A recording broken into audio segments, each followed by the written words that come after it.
Vijayasai Reddy episode ను మళ్లీ తెరపైకి తెచ్చారు శాంతి భర్త మదన్ మోహన్. విజయసాయిరెడ్డికి డిఎన్ఏ పరీక్షలు నిర్వహించాలని, అప్పుడే వాస్తవాలు వెలుగులోకి వస్తాయన్నారు. ఈ మేరకు మదన్ మోహన్ మంత్రి లోకేష్ ను కలిసి విజ్ఞప్తి చేశారు. తన భార్యను లోబర్చుకొని 1500 కోట్ల భూములు కబ్జా చేశారని మదన్ మోహన్ ఆరోపిస్తున్నారు.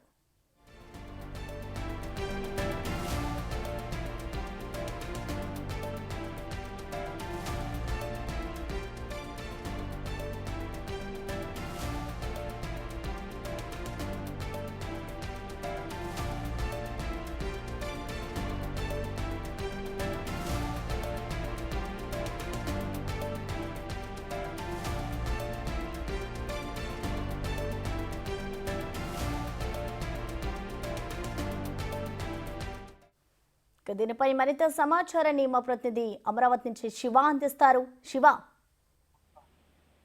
మొత్తం మీద చూసుకుంటే ఏదైతే గతంలో ఎండోమెంట్ కమిషనర్, డిప్యూటీ కమిషనర్ శాంతి వ్యవహార శైలి తాజాగా ఇప్పుడు మంత్రి లోకేష్ ఎదిగిన పరిస్థితి కల్పించింది. ప్రధానంగా చూస్తే తనని నేను విజయసాయిరెడ్డిపై ఫిర్యాదు చేశాను ఏకైక నెపంతో తనని ఇక్కడి నుంచి కూడా వేరే రాష్ట్రానికి బదిలీ చేశారు. అలాగే తనని ఇబ్బందులు పాలు చేసి తన భార్యని శాంతిని బలవంతంగా లోబర్చుకున్నారు. దీనిపై సమగ్రమైన విచారణ చేయాలని చెప్పి కూడా ఆయన నారా లోకేష్ చేపట్టిన ఫిర్యాదు చేయడం జరిగింది. ఫిర్యాదు చేసిన తర్వాత దీనికి సంబంధించి పూర్తి స్థాయిలో విచారణ చేపించి న్యాయం చేస్తానని చెప్పి కూడా లోకేష్ హామీ ఇచ్చినట్లు కూడా తెలుస్తా ఉంది.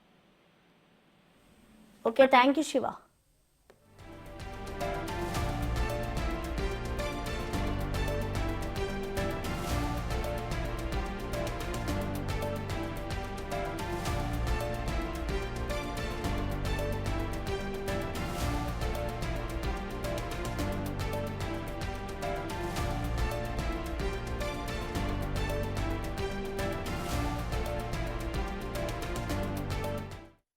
విజయసాయిరెడ్డి ఎపిసోడ్ ను మళ్లీ తెరపైకి తెచ్చారు శాంతి భర్త మదన్ మోహన్. విజయసాయిరెడ్డికి డిఎన్ఏ పరీక్షలు నిర్వహించాలి అంటూ కూడా ఆయన లోకేష్ ను కలిసి వినతి పత్రం ఇచ్చారు. మదన్ మోహన్ మంత్రి లోకేష్ ను కలిసి విజ్ఞప్తి చేశారు.